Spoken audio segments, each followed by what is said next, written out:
My name is Mara Ellison, 32 years old. There wasn't a scream. Not from me. No screeching tires. Just the brittle percussion of glass giving up and the airbags detonating with a heavy white bloom. 1 second I was deciding between rotisserie chicken and drive-through tacos.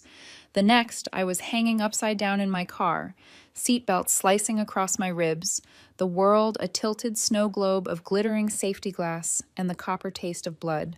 Someone opened the door, gloved hands, a steady voice close to my ear. "Can you hear me?" I nodded. The way a nod feels when gravity is wrong is something I won't forget. Sirens braided into the night. I caught the iodine-sharp smell of the ER before the lights found me. The nurse called it a mild concussion, mild like a storm you watch from the window until the tree falls through the roof. Dislocated shoulder, 2 broken ribs, bruises blooming in places I didn't know could bruise. They told me I was lucky. I didn't feel lucky. I felt like a body that happened to be breathing. On the second night, I finally looked at my phone. Not because it buzzed, because it hadn't. The screen lit the room with a small, guilty glow. 27 unread messages, family group chat. For half a second, relief rose like a wave. The first image punched it flat. Carly, my sister, grinning in a white robe, champagne in hand, 2 fingers up in a peace sign. Spa time, baby. Another photo in the sauna. Fancy sushi. Nails painted, feet in rose petals, a green clay mask smile. Mom under each. So cute, you deserve it. Love you, sweetie. Dad with his habitual thumbs up emojis. Not one message asking where I was. I turned the phone face down on the rolling tray and stared at the dotted ceiling tiles until they blurred. The physical therapist came in, a kid with soft hands and a practiced optimism. Deep breaths so those ribs don't stiffen. I breathed because he asked, and because it was the only thing they couldn't outsource to me. When they discharged me on day 4, they told me not to drive or work for at least a week. I sat in the lobby for nearly an hour, waiting on a rideshare, hospital gown rough under my hoodie because I couldn't lift my arm to change. No one offered to pick me up. I didn't ask. I wanted to see who we were without my reminders. The apartment was dim and kind in the way small places can be. I slept like a person who'd been underwater too long. In the morning, I turned my ringer back on. 64 missed calls stacked into a single number that didn't feel real. Mostly Dad, some from Carly, one from Mom. No voicemails, just a text at the top of the screen. "Dad, call us back now, it's serious." Serious was a word I understood. I hit call. The line didn't ring. "Mara?" Dad's voice was strangled at the edges, not angry, rattled.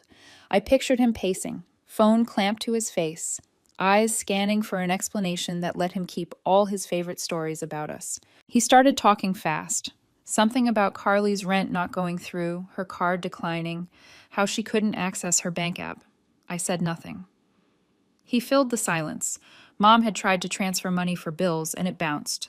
Her credit card, my secondary, stopped at checkout. Then the phone plan auto-pay failed. They thought it was the bank, or a hacker, or, he swallowed, them being targeted. "Do you know what's going on?" he asked, careful now, like the floor could crack. I froze everything, I said. Quiet on the line. I could hear the TV in their living room through the phone, some canned laughter, accidentally cruel. "You froze?" The secondary cards, the backup account Carly uses, outgoing transfers, password resets, all of it. "Mara, why?" I looked at the bruise on my shoulder, darkening to plum. "Because I was in a car accident 4 days ago," I said. "Flipped the car. Concussion, broken ribs, dislocated shoulder. I spent 3 nights in the hospital. I came home alone, and while I was hooked to an IV, you were in the group chat writing 'so cute' under spa photos. No one noticed I was gone." "If we had known," he started, voice pitching toward anger as cover for fear. "You didn't wonder why I went silent," I said. "You didn't ask. You didn't check in. I didn't need a parade. I needed a text." He regrouped fast like he does when the truth ruins the scene. "Carly's been dealing with a lot. Your mom's stressed. The spa weekend was for her anxiety. Maybe you should have reached out." There it was, the gravity flipping again, trying to hang me back on that same old hook. I'm done being the one who always reaches out. I kept my voice even because shouting is a kind of begging. I'm done being the safety net. I've covered Carly's rent 4 times in 2 years. I consolidated mom's debt. I paid your medical bill at Christmas. When I needed something that wasn't money, just presents, you didn't notice. He tried another door. You're really going to turn your back on family? Over this? No, I said, and the words steadied me. I already did. I ended the call before he could pick a new script. I sat there, the phone heavy in my lap, the apartment quiet in a way that felt newly intentional. The truth wasn't hot anymore. It was cool, a clarity that didn't need witnesses. The text barrage started in the afternoon. Carly, why is my card not working? Then, hello? Then a call. Then Mom. My account is acting weird. Can you call the bank? Like always. No apology. No, how are you? Just straight to the problem, the way someone asks customer service for a supervisor. I didn't answer. I opened my laptop instead. The spreadsheet grew cell by cell. Phone plan. I was still the primary. Of course I was. Streaming services. 3 I'd forgotten I was paying. Rent auto pays. Gym membership. Credit cards with temporary secondaries that never got removed. Cloud storage shared with logins I barely used. And an old Venmo account I almost forgot existed, tied to a backup bank I rarely touched. I locked that first, a quiet bolt sliding home. The door opened softly. Hey, Evan said, setting a paper bag on the counter. My boyfriend has the kind of presence that doesn't demand a room, he warms it. I made soup, doctor's orders, seasoned by a man who can't watch the person he loves live on pretzels. I almost said I wasn't hungry. The smell of garlic and thyme changed my mind for me. He studied my face. Your dad? They're panicking, I said. About you? About the money. My laugh surprised us both. Dad asked if I knew what was going on. I told him I froze it all. He was shocked, like I threw a brick through their window. Evan's jaw flexed, then relaxed. He doesn't go to war for me. He stands with me. You don't have to explain any of this, he said quietly. Not to me, not to them. I slid the laptop toward him so he could see the grid. I'm making sure there's nothing left for them to accidentally lean on. His eyes moved over the cells, then back to me. Good. He hesitated. You saw Sienna on Carly's spa post? I had. A bright little heart, a comment about self-care queens from a woman who used to be Evan's entire weather system. It shouldn't have mattered. It did, but not the way I expected. It told me how fast a story can spread when the truth is an inconvenience. She's a chorus member, I said. I'm not staging a musical. He smiled without humor. Then we don't feed them tickets. After he left, shift at the restaurant, night folded in on the apartment cleanly. I moved money out of shared sightlines to a new bank. I set alerts so sharp a moth landing on the account would set off sirens. I changed passwords until my fingers ached. When my shoulder burned, I stopped, breathed, and pictured the hospital ceiling until the ache passed. The group chat chimed like a neglected smoke detector. Mom, let's be adults. Call me. Dad, we're going through a rough patch. You're the strong one. We need you to come through again. That word again, need. My ribs protested when I laughed. When was the last time any of you did something for me? I typed, then erased it. Feeding the thread was feeding the machine. Near midnight, curiosity pulled me back to Carly's page. The spa photos multiplied throughout the weekend. A new clip showed clinking flutes and the caption, "We deserve this." Sienna had replied with a glittering heart.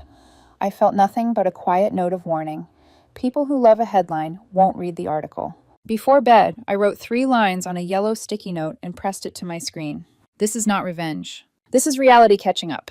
Close every door. In the morning, I'd start on the phone plan and leases. I'd call the bank back and make the freezes permanent.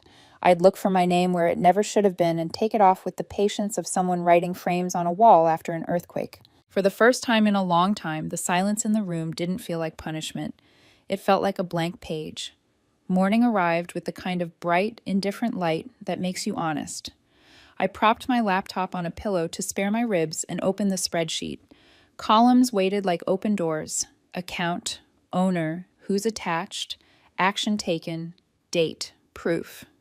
I started with the family plan because it was the largest artery. 5 lines, all under my name. I pictured each number like a tiny IV plugged into my arm. I logged in, stripped it down to 1, mine, and changed the PIN. the passphrase, the security questions that Mom loved to guess out loud at the kitchen table. Favorite teacher? Not anymore. Breathe, I told myself, like the kid therapist had said while pressing a palm to my sternum. I clicked save. One door closed. Streaming services were next. They were weeds. Disney Plus, Netflix, Prime, a documentary bundle Carly swore she needed for work and never paid me back for. I signed out of all devices, reset passwords, disabled one-click purchases, removed every profile that made my stomach tighten. In each login history, there they were, late-night binges while I lay under hospital lights. I didn't tell myself a story about it. I just clicked. The gym membership she'd promised to cancel months ago, still attached. I dialed, braced for hold music, and sat through the scripted cheerfulness of a rep who asked if I was sure. I was.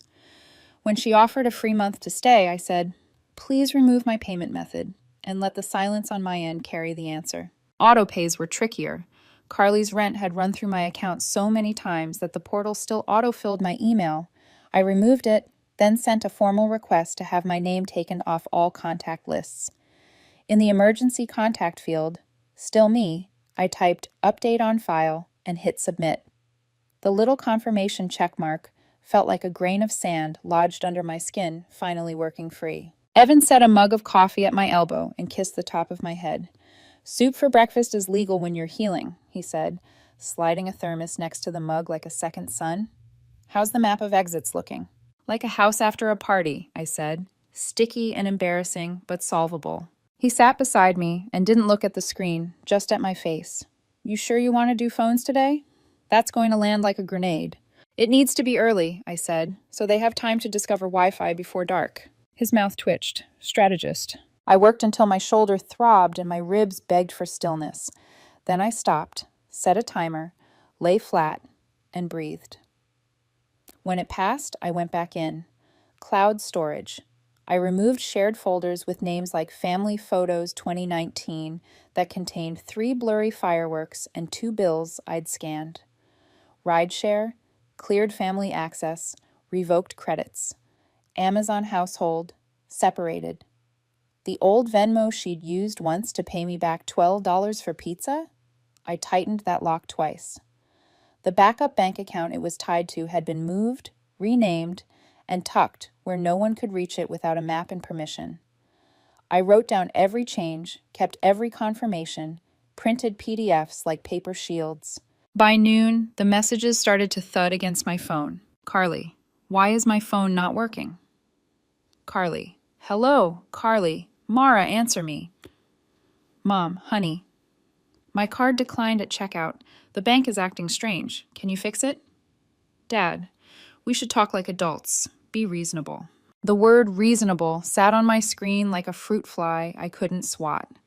I put the phone face down and ate half a grilled cheese Evan made, the bread crisp enough to remind me there were textures that didn't feel like hospital linens. By 2, Carly had escalated from caps to voice notes. The first was confused. The second, indignant. The third rode the jagged edge of crying. "This is humiliating," she said. "At the cafe, my card declined in front of everyone. It's cruel to do this without warning." The background sounded like clinking cups and someone laughing too hard at nothing. I listened to each without responding, a new muscle flexing in my chest. Restraint. The group chat lit up like a siren. "Mom, we need to discuss this. You can't punish us because you're upset." Carly, "I can't pay rent. Are you trying to get me evicted?" Dad, "We're all under pressure. You're the strong one, Mara. We need you to come through again." I typed 3 words and deleted them. Over and over. "When did you?" By late afternoon, my phone rang with unknown caller. I let it go to voicemail. It rang again. Dad's number this time. I answered. He was careful, the way you speak to someone you think might be carrying a lit match. "We're going through a rough patch," he said. And then he said, "Your sister is under a lot of stress, and your mother is distracted. You've always been the steady one. We need your help to get through this." I asked myself a question today, I said. When was the last time any of you did something for me? Silence, then a sigh. That's not how families work. Exactly, I said, and ended the call. I stared at the wall until my eyes watered, not from grief, but from release. A truth can be so sharp it opens a window. The next morning, Carly called 7 times before 9. When I didn't answer, she texted from the lobby, "I'm downstairs. I just want to talk." I stood behind the door and said nothing. Her engine revved and faded, and the quiet that followed was absolute. She wanted access, not understanding. That's the thing about doors. People who have always walked through without knocking call you selfish when you install a lock. Around lunch, Mom shifted tone from velvet to vinegar. "This isn't like you. You've always been generous. Don't let bitterness change who you are." Attached was a photo of a pumpkin candle and a caption, "Getting cozy." It was the digital version of whistling past a graveyard. No one in the chat replied, not even Dad. I went back to the work. I flushed out a lingering autopay tied to an old email, canceled it, and scanned the spreadsheet for holes. My eyes caught on the emergency contact field I'd changed for Carly's landlord. I made a note to follow up with written confirmation. The thought of them calling me when the rent didn't land felt like a ghost hand tugging my sleeve. Evan came back between shifts, hair still damp from a too-fast shower at the restaurant. He folded an arm around me carefully. "You're doing it," he murmured. "Not just the clicking, the choosing." "I made a lot of quiet agreements I never signed," I said into his shirt. "I'm untangling the ones I can find." He kissed my temple, squeezed once, and left me with a container labeled Soup 2. Don't be brave. By evening, I checked Carly's Instagram out of habit more than hunger. Her stories cut off mid-weekend. Nothing new. Then the grid shifted. Posts vanished one by one like birds lifting at once. The profile picture disappeared. An hour later, the entire page was gone. Deleted or deactivated, I couldn't tell. The first real confirmation that the public gloss had cracked. Mom filled the space with small talk in the group chat. Who remembers this song? A link to an article about fall soups. No one bit. The thread looked like a room after people you love have said unforgivable things and are now pretending they didn't. The bank called the next day. "We're seeing repeated attempts on a deactivated joint card," the woman said. She named the last 4 digits, asked if I wanted to report it as fraud. I pictured Carly at a counter somewhere, staring at a keypad like it had betrayed her. "No report," I said. "Keep the freeze. Flag further attempts." After the call, I made one more pass through the accounts, the way you check the lock twice after closing. I enabled 2-factor everywhere, changed the email recovery address, and set up alerts that would wake me for a moth. When I finished, I printed the spreadsheet, slid it into a binder, and snapped the rings shut with a sound that felt final. As dusk fell, Dad called again and left a message. His voice was less careful now, fraying. "You've gone too far. Carly was careless, yes, but freezing everything? You cut your mother off at the register. How is that fair? You've always been reasonable." He paused, and in the pause I could hear the hum of their refrigerator, the clink of a glass. "We didn't know about the accident," he said finally, softer. "We would have come." I played it twice. Then I deleted it. I didn't need a narrative where not knowing was a defense against not noticing. Night drew its curtains. I turned off the lamp and let the apartment be dark for a minute, just to see if the dark would scare me. It didn't. I could feel the aftershocks under my feet. Yes, the family chat cooling to ash, the panic shifting from indignation to desperation.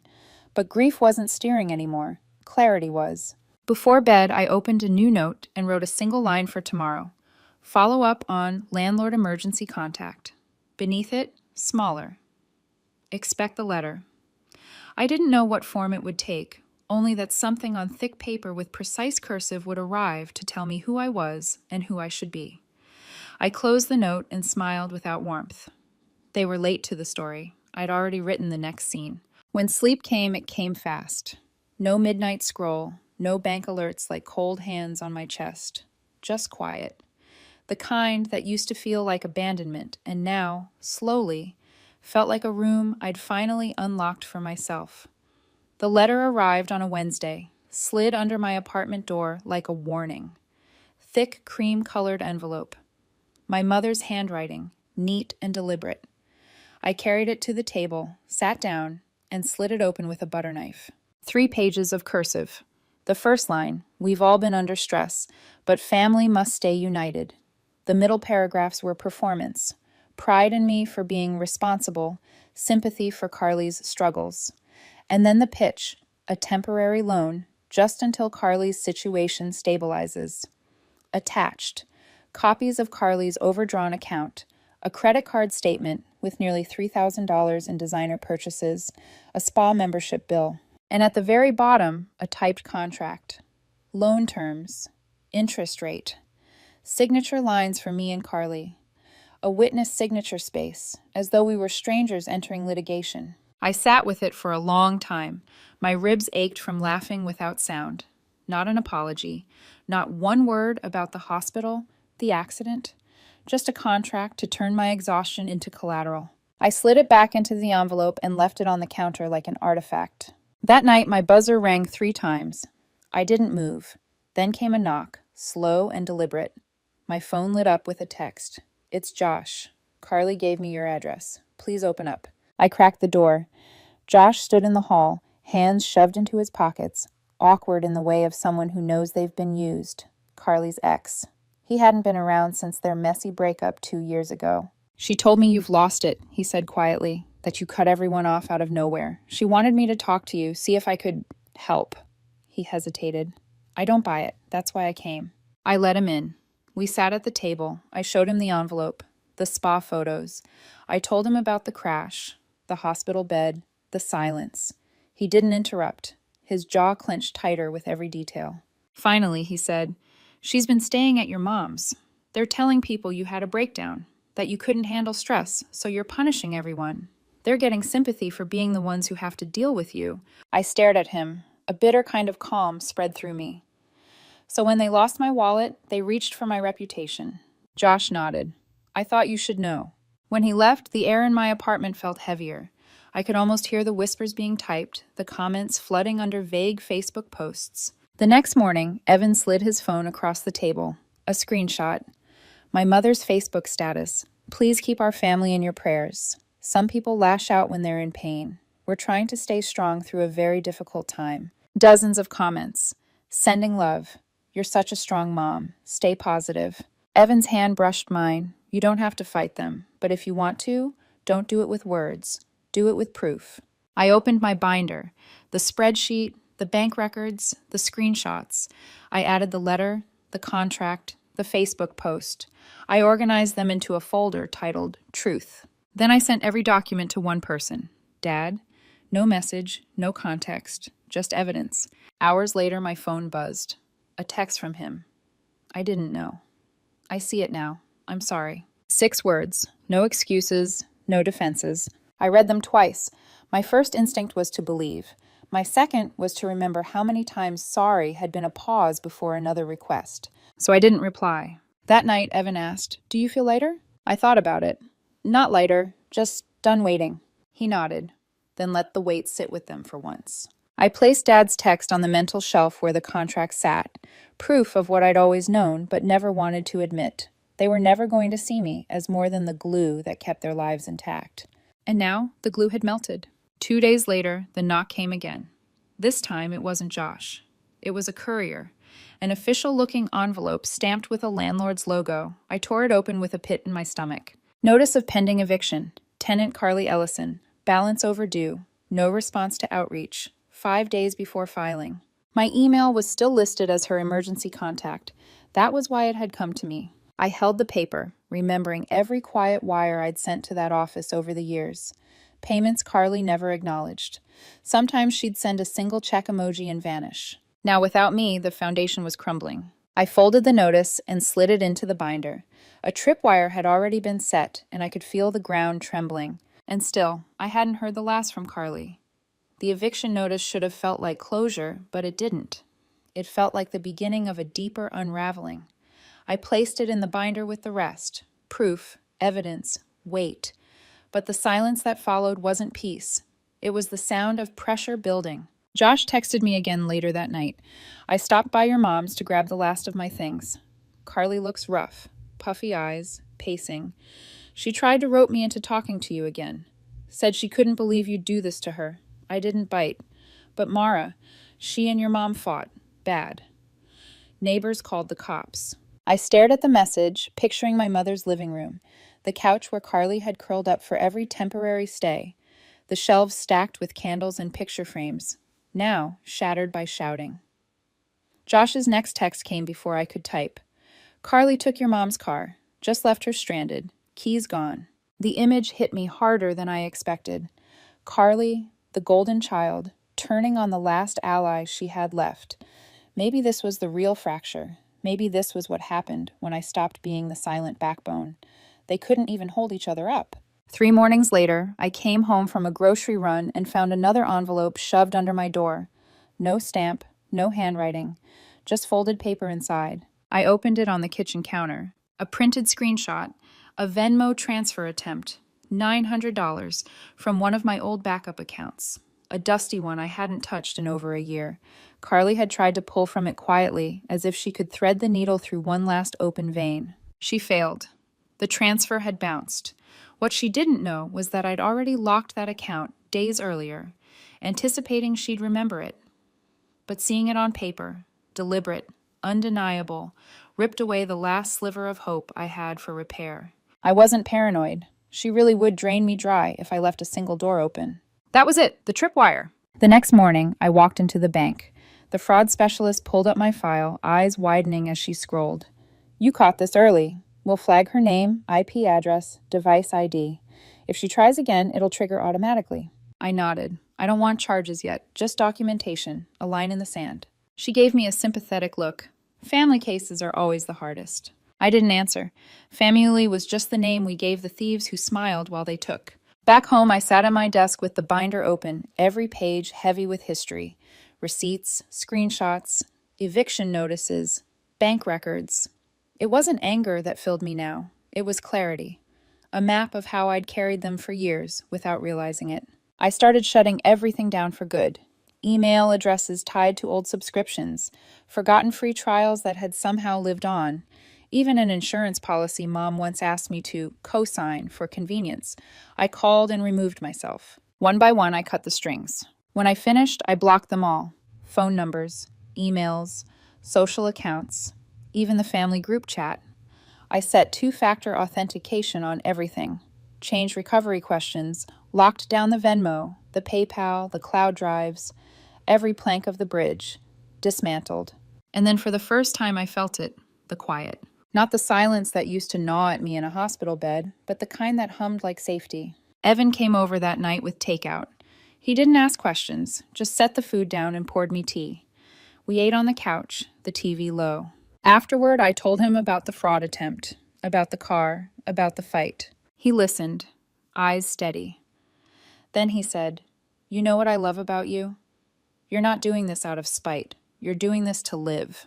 I felt the words land inside me, like anchors in calm water. "They'll say I abandoned them," I whispered. "They abandoned you a long time ago," he said softly. I went to bed that night without my phone beside me. I didn't need to watch for their shadows anymore. I'd built a wall, documented every stone, and sealed every crack. And for once, when I closed my eyes, I wasn't waiting for the next knock. The silence stretched into weeks. No calls, no texts, no emails clawing at my inbox. The absence that once would have hollowed me out now felt like insulation. But the fallout reached me anyway, carried by others. Amanda called one afternoon, her voice tight with something between pity and relief. "Mara, I think he finally understands. No one's answering his calls anymore. Even Mom stopped. Uncle Ray told him straight, 'You're the disgrace, not Mara.'" I sat with that sentence like it was foreign currency. I'd spent years afraid of being branded the disgrace, the selfish one, the cold one. But the title had finally been handed back to the rightful owner. A week later, a plain white envelope slid under my door.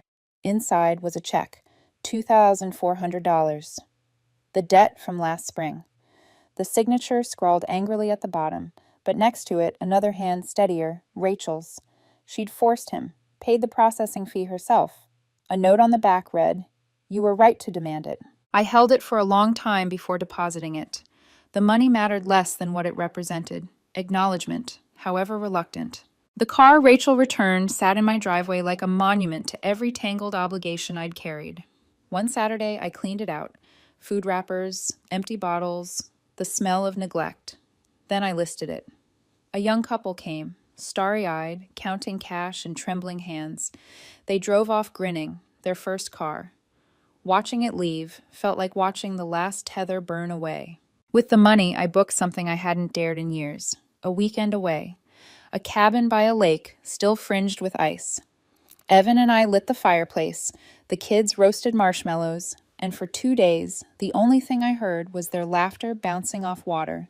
The silence there wasn't abandonment, it was presence. Back home, life rearranged itself into something startlingly ordinary. Breakfasts without bank alerts buzzing like alarms. Evenings without guilt-tripped phone calls. Nights where I turned off the light and trusted morning would come without a crisis attached. Every so often, a holiday card still finds me. No return address, just thinking of you. In Mom's neat script, sometimes Dad's, I never reply. But I keep them in a drawer, not because I'm holding on, but because I like remembering how far I've walked. Forgiveness, I've learned, isn't about handing someone the keys again. Sometimes it's just putting the past in a box and refusing to carry it. One evening, Tyler stopped by with takeout and sat on my porch. He watched me for a while before saying, "They keep saying they lost you, but they never had you, Mara. They had your access. And when that ended, they realized there was nothing else." His words echoed long after he left. He was right. They didn't lose a daughter, a sister, a safety net. They lost the version of me willing to be erased, willing to bleed quietly so they could shine. And once that version was gone, there was nothing left for them to hold on to. Now, when I pass the garage door, all I see is clean white paint. No red insults, no proof of someone else's bitterness, just silence. The kind of silence I once mistook for punishment, but now recognize for what it is: peace.